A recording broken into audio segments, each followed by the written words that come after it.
پەروەردە فێرکردن پەرەپێدان کلێڤەر هەمیشە پێشەنگە بەناوی خوای گەورە و میهرەبان ئامادەبوانی خۆشەویست ئەمڕۆ هەفتەی 12 ڕێو ڕەسمی ڕۆژی ئاڵا لە قوتابخانەکەمان بەڕێوە دەچێت بە ئەنجامدانی چەندین چالاکی هەمەجۆر. ئێستاش داوا لە مامۆستا خانزاد دەکەین بەڕێوەبەری باخچە و قوتابخانەی کلێڤەر 4 بفەرموویێت بۆ پێشکەشکردنی وتارەکەی.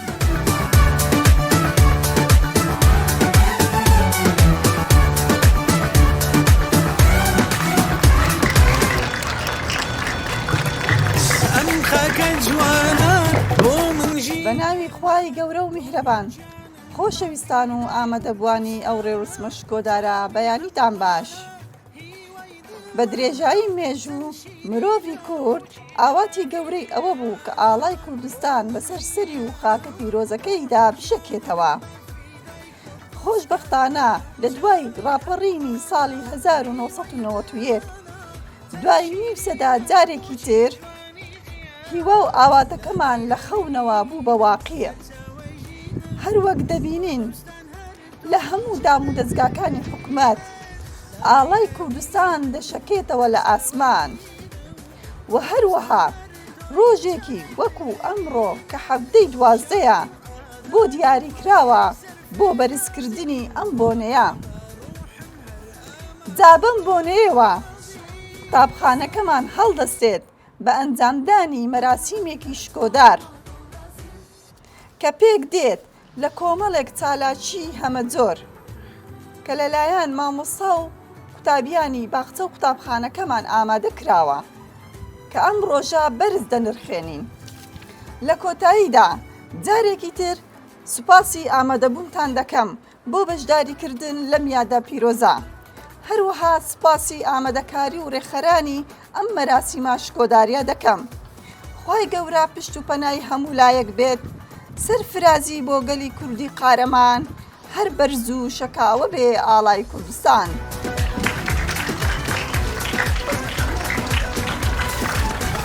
زۆر سوپاس بۆ مامۆستا خانزاد بۆ پێشکەشکردنی وتارەکەی.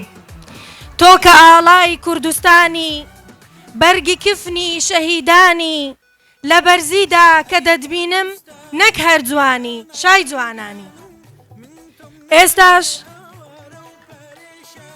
ئێستاش گروپی چالاکی ئاڵای کوردستان بۆ ناو قوتابخانە با بفەرمونون بێنە ژوورەوە.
زۆر سپاس بۆ گروپی چالاکی ئالای کوردستان.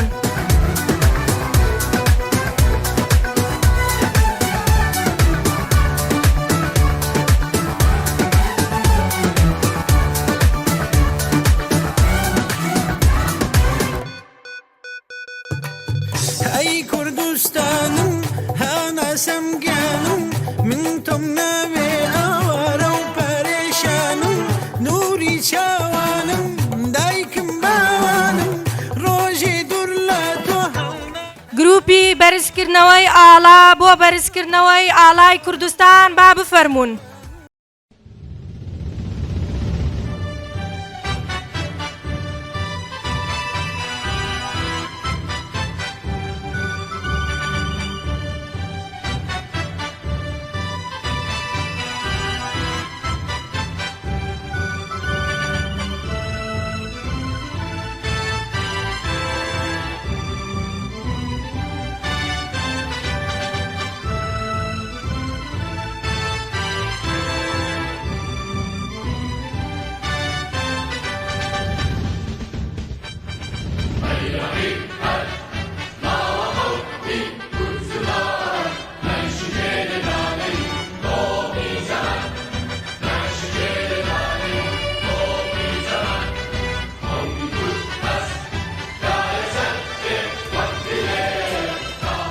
زۆر سپاس بۆ گروپی بەرزکردنەوەی ئاڵا.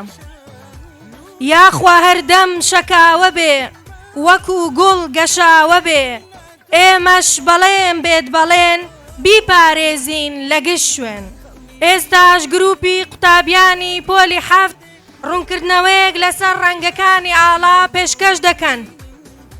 هەموو ڕەنگەکانم زۆر خۆش دەوێت، بەڵام چاریان زۆر تایبەتن، هەڵگری ناوی وڵات و هێزی مانەوەی میلەتن. یەکەمیان ڕەنگی سوورە، ڕەنگی خوێنی شەهیدانە. دووەمیان ڕەنگی سپیە، ڕەنگی ئاشتی و ئازادی و پێکەوە ژیانە. سێەمیان ڕەنگی سەوزە، ڕەنگی دیمەن و سروشتی کوردستانە. چوارەمیان ڕەنگی زەردە، ڕەنگی خۆر و چیای نیشتیمانە. کوردم زمانم کوردیە من خەڵکی کوردستانم بەکەل زۆر سپاس بۆ گروپی قوتابیانی پۆلی حەفت.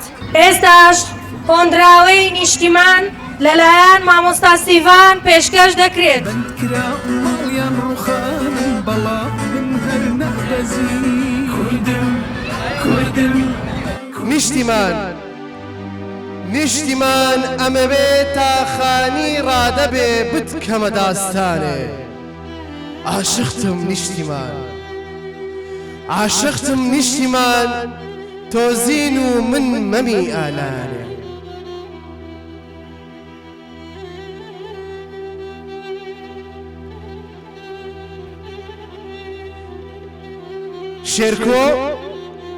شێرکۆ لێرە نەبوو نیشتیمان، شێرکۆ لێرە نەبوو نیشتیمان، بێتە سەری کانی لەگەڵم ڕاتژەنێ تا بەری بەیانی.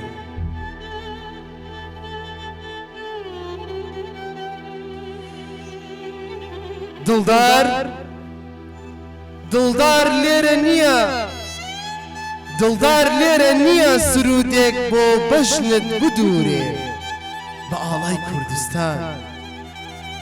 لەناو ئایرەقی بە چەندێڕێک زیاد بکە بۆ شەڕڤان.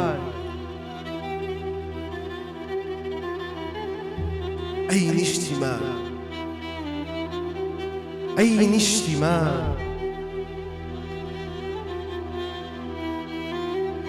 سپاس. زۆر سپاس بۆ مامۆستا سیڤان بۆ پێشکەشکردنی هۆنراوەکەی. ئێستاش چەند چالاکیەک لەلایەن منداڵانی باخچەی کلێڤەر پێشکەش دەکرێت با بفەرمونون.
ئاڵای کوردستان هێمای گەل و نیشتیمان خۆشەویستی لە دڵمان ڕێزی دەگرین هەمومان ئێستاش ساڵاچی نمایشی ئاڵا لەلایەن قوتابیانی پۆلی 5 با بفەرمونون كردم زمانم كردية من خلقي كردستانم بكلت ورجل وبرق الجوازة اجتمانم ما في رواي خومة من يسر بست وآزاد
زۆر سپاس بۆ قوتابیانی پۆلی 5 ئێستاش چاڵاچی خوێندنەوەی ئاڵای کوردستان لەلایەن قوتابی هەرمانس فەرهەنگ پێشکەش دەکرێت ئەی کورد بیپارێزە ئەم دروشمە ئازیزە پێکهاتەکەی سێ ڕەنگە خۆری زەردیش ناوزەندە ڕەنگی سوور سەرەتایە خوێنی شەهیدی تایە ڕەنگی سپی هێمایە کورد بۆ ئاشتی بەهیوایە ڕەنگی سەوزی تیا دیارە سیمای وەرزی بەهارە بە خۆری زەر ناوزەند کراوە هیوای ئازادی بۆ کورد هێناوە لە خۆڕاوە نەڕەخساوە شەهیدی زۆری بۆ داوە بە خوێنی شەهید نەخشە کێشراوە ئازادی بۆ کورد بەدیهێناوە بژی کورد بژی کوردستان سەربەرزی بۆ کورد سەربەستی بۆ خاکی کوردان هەر شەکاوە بێت ئاڵای کوردستان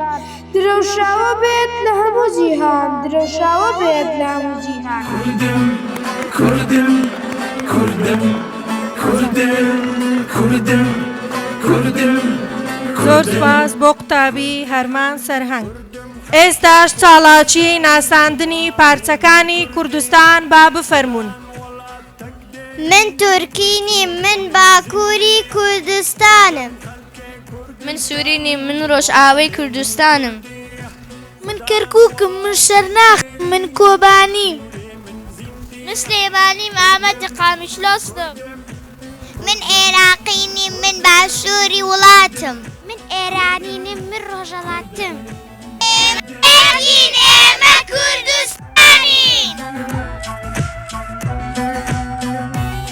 چاڵاچی دروستکردنی ئاڵای کوردستان لەلایەن گروپی قوتابیانی مامۆستا محەممەد با بفەرمونون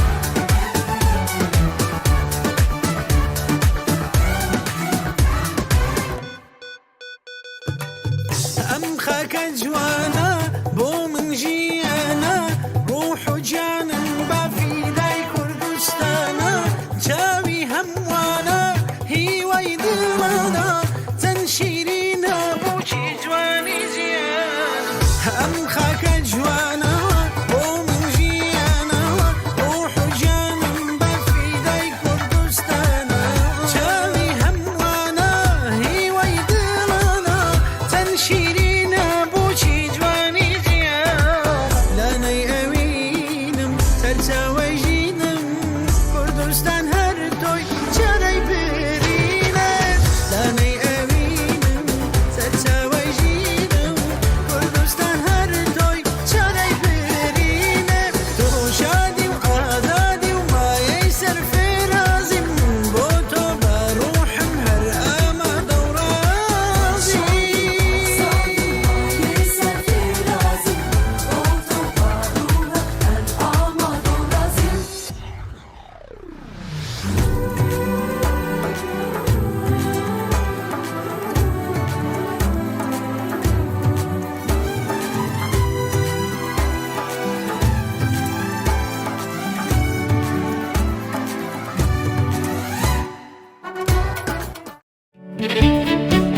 وەردە فێرکردن پەرەپێدان کلێڤەر هەمیشە پێشەنگە